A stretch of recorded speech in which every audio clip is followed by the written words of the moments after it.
Bonjour à toutes, bonjour à tous, ravi de vous retrouver et bienvenue au Kiosque Maghrébin de ce jeudi 27 juillet.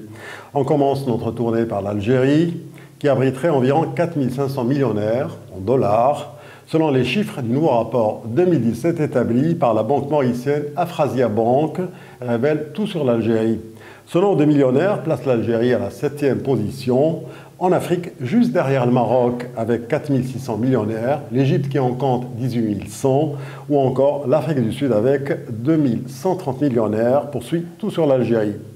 Sur le plan politique, El Watan rapporte qu'Abdelmajid Tebboune va rencontrer le patronat et l'UGTA dimanche prochain. Le Premier ministre algérien va recevoir, au palais du gouvernement, les partenaires du Pacte national économique et social de croissance, UGTA et patronat, pour examiner ensemble les points concernant l'organisation de la prochaine réunion de la tripartite, précise El Watan. Va-t-on alors vers un apaisement entre Ali Haddad et le gouvernement, se demande tout sur l'Algérie. Haddad a opté pour des réponses purement techniques, détaillant point par point les problèmes d'ordre financier et logistique qui freinent l'avancement des projets dont il a la charge, rejetant ainsi de la manière la plus diplomatique les accusations du gouvernement. La sortie de Haddad n'a soulevé aucune réaction de la part du gouvernement ni des organismes à l'origine des avertissements. Un silence qui amène certains observateurs à se demander s'il y aura une suite à l'affaire Haddad, conclut tout sur l'Algérie. Sur ce dossier, Liberté a un tout autre avis.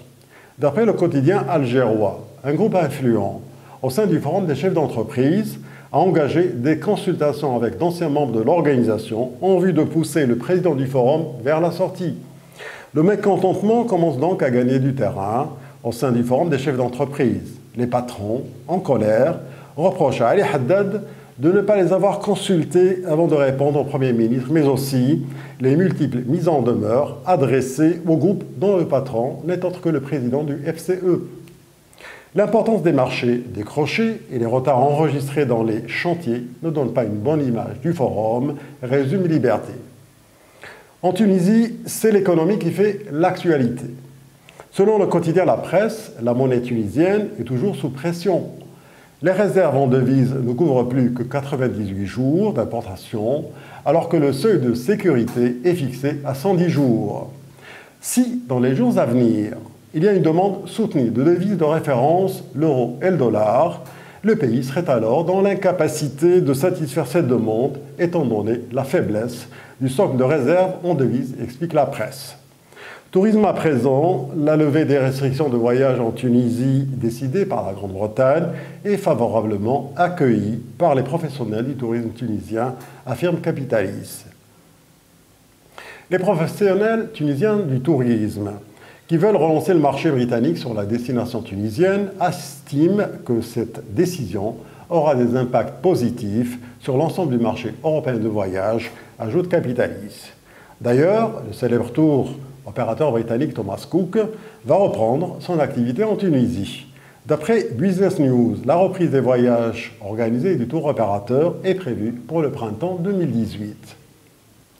On boucle notre tour d'horizon de la presse maghrébine avec le Maroc. Le 360 nous apprend que l'agence de notation Moody's a publié une mise en garde à propos de la stratégie africaine des banques marocaines. Pour Moody's, les trois plus grandes banques du Maroc, à savoir Attijari Wafa Bank, la BMCE et la BCP, suivent des stratégies similaires, universelles, et se sont développées en Afrique subsaharienne pour renforcer la croissance. Toutefois, malgré les similitudes générales, des différences existent. Elles sont relatives à leur capacité à résister au risque crédit, analyse l'agence Moody's citée par le 360. C'est pas pour terminer, la Com cite une source bien informée au sein de la Confédération africaine de football qui a démenti les informations selon lesquelles le Maroc se rapprocherait de l'organisation de la CAN 2019. C'est le journaliste algérien spécialisé en football, Hafid Raji, qui avait, dans un post Facebook, évoqué l'éventualité que le Maroc organise la Coupe d'Afrique des Nations, prévue initialement au Cameroun, sous l'INACOM. Pour l'organisation du Mondial 2026, il reste seulement quelques jours avant la date limite du dépôt des candidatures. Selon le 360, Amajou Pinnick, président de la Fédération nigériane de football, pense sérieusement que le Maroc pourrait se porter candidat en ajoutant que la Fédération royale marocaine de football a le soutien de la Confédération africaine de football. On ne peut que souhaiter bonne chance à cette candidature si elle se confirme en espérant que cette fois sera la bonne. C'est la fin de notre revue de presse du Maghreb. À demain pour une nouvelle édition depuis les studios de Maghreb Intelligence. D'ici là, portez-vous bien. Au revoir.